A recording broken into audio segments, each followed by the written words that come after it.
So this is where body shops who don't know lose money, because they do that little 4/10 for coolant purging, which is a bunch of bullshit that was good for 1960s and 1970s vehicles.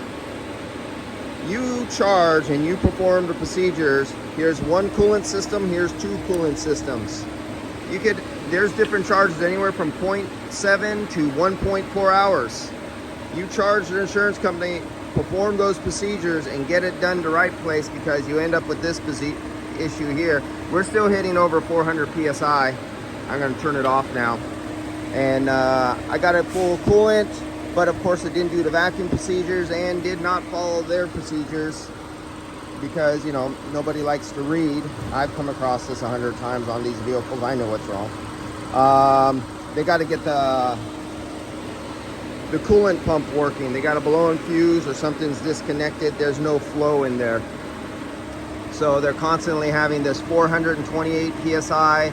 Compressor kicks back on, goes down to 389, and just keeps barely operating.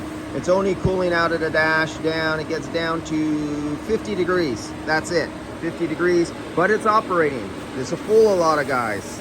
And this is not refrigerant in this condenser up here. This is coolant in this condenser. This condenser for the air conditioning is full of coolant, not refrigerant. See you guys later. Body shops, if you don't read and charge for this, you lose money. You go, oh, I'll just do it for 4/10. F the insurance companies. Educate yourself. You got several more tenths here. You got several more tenths here. And on other vehicles, you might have 3 coolant systems. When you have a front end collision, you get paid 3 times for following the factory procedures 3 times. You could have 2 hours of coolant extra labor, and at $150 an hour, mechanical labor rate, not body shop labor rate, to $250 an hour. If you're giving it away for body shop labor rate at $60 or $90 an hour, you're fucking yourself, you're fucking your employees, and you're fucking your customer. Don't be a fucker. See you guys.